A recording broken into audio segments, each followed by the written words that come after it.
And the weapons.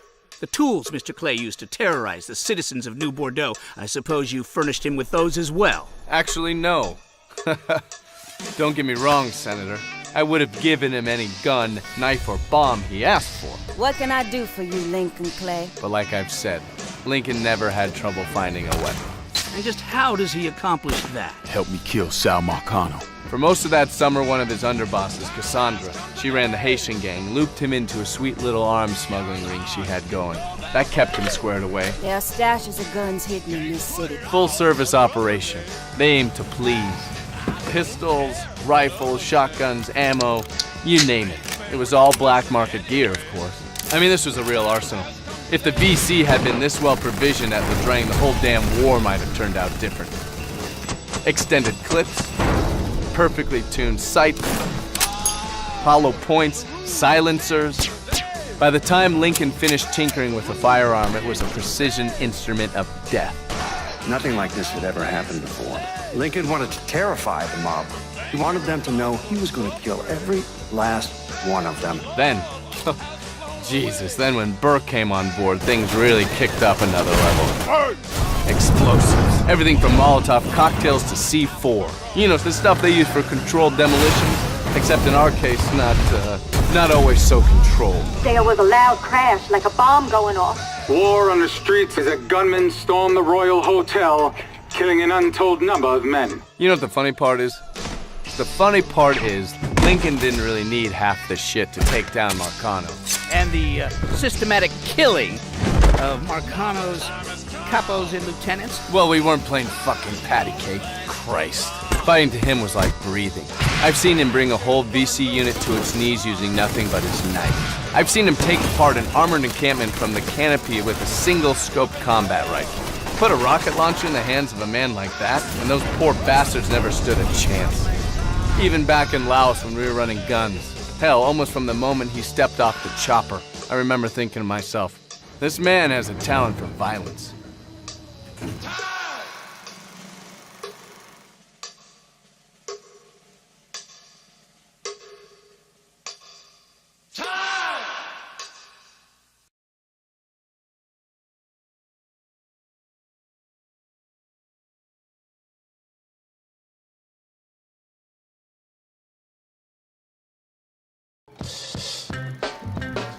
I understand that Lincoln Clay's action were the result of a vendetta against Sal Marcano. But why did the pursuit of that vengeance lead Mr. Clay to unleash violence and destruction throughout the entire city? But Senator, that's the beautiful part. Sal owned New Bordeaux, so Lincoln could treat the whole city as one giant target. Men with power like Sal Marcano, they think they're untouchable. I don't have it in me to feel shame for the things I've done. Never have. What they don't want is for you to start picking at the loose threads at the edge of their empire. Disrupting the drug market from the street up. Robbing back alley heroin dealers in the hollow. Or shooting up the PCP labs tucked among the high society in Frisco Fields. They damn sure don't want you infiltrating their safe houses and extracting valuable information from their low-life lieutenants. Hey, you want a doctor? Then you better tell me something worth hearing. They tend to get annoyed when you start hunting two-bit pimps through the French ward one by one. Terrorizing old Uncle Lou Marcano's well-paying Johns, and grinding the flesh trade in the city's bordellos to a crawl. Came in and killed everybody. They definitely don't want you to keep pulling the thread till you're shooting up the casino boat that chugs through that muddy bayou. I want you to send a message to your brother. Pull enough thread and the whole operation starts to fall apart. Should have saved a bullet or two. You muscle in on Enzo Conti, interdict all that lost cargo that fell off the car in a train yard somewhere in Barclay Mills, the guns, the cars, the human beings. You choke off every single black market pipeline that keeps the Marcano Empire afloat. Lincoln Clay! Lincoln Clay! Every lowlife ball of piss in this city smells blood in the water. My blood! Then, and this is the absolute last thing they want, is for you to start building your own thing on the same spot where you tore theirs down. Once it's in our hands, I'll decide who gets to run the day-to-day. Men with power like Sal Marcano never understand how quickly they can lose it. But once you've unraveled enough thread, you take all that thread you got and string them up with it.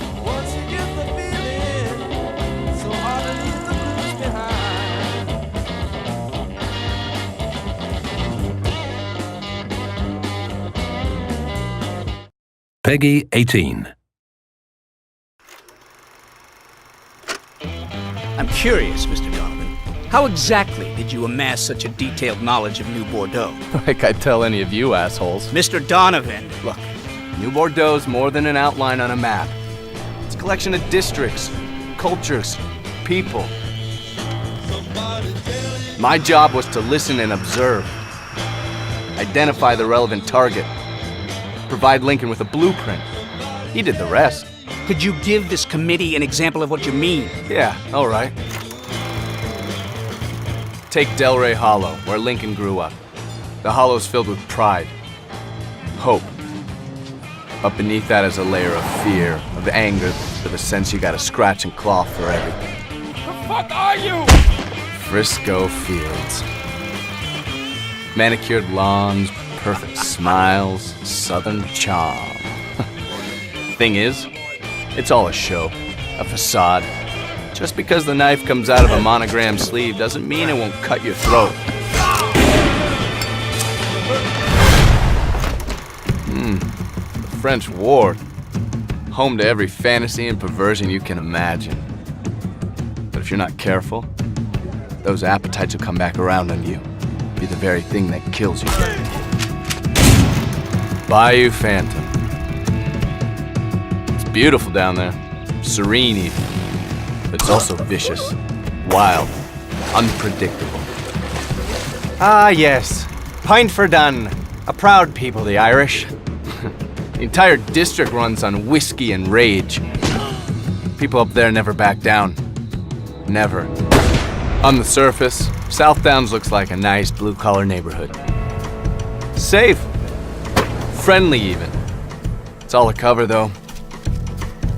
Cover for violence and lawlessness. You could almost mistake Barclay Mills and Tikva Harbor for normal American industrial zones. But in order to do that, you'd have to ignore all the brutality and workplace accidents. Downtown, the prosperous heart of the city. Concrete, steel, the wheels of government, and greasing the whole thing is an endless stream of graft and corruption. Then there's River Row. Whole damn district's just one never-ending knife fight.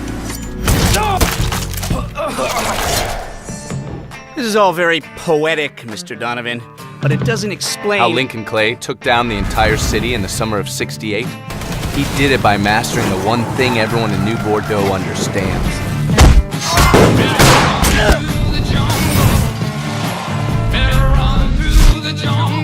Power.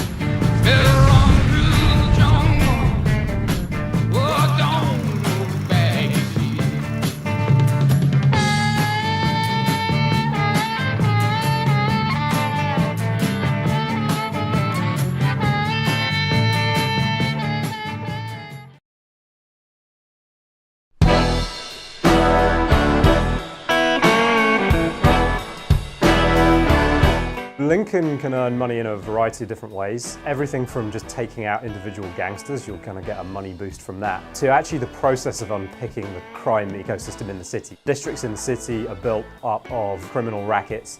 As Lincoln takes those down, he gets tip-offs on high-value targets. You can interrogate people that will tell you where a different racket is storing all of its money.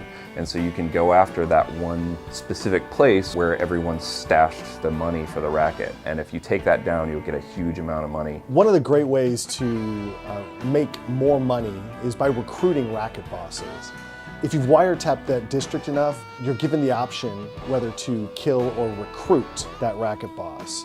And if you kill that racket boss, you get, a lower amount of money. But if you recruit that racket boss, you make a larger amount of money over a certain period of time.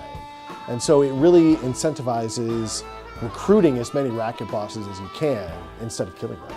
The hideouts themselves then start to generate earn. So over time, you get access to more and more cash, and this allows Lincoln to upgrade his fleet, he can upgrade all of those vehicles, he can add performance to them as the game progresses. There's different types of weaponry in the game that Lincoln can gain access to as well, ever more powerful stuff. Basic supplies, which you'll call in through one of the other services, your arms dealer. Things like grenades and C4. As Lincoln goes through the game, obviously picking up money, he stores it in his wallet, but if you were to die at some point, then you would lose a significant chunk of that cash. So we have a service through one of the underbosses, and this is called the consigliere. So you can kind of call this driver in who comes and picks up money from you and then stores that in a safe location. So you want to keep doing that throughout the game so that you make sure when you die you're not going to lose all of your money, because that could be potentially quite a big hit depending on how long you've been stashing it for.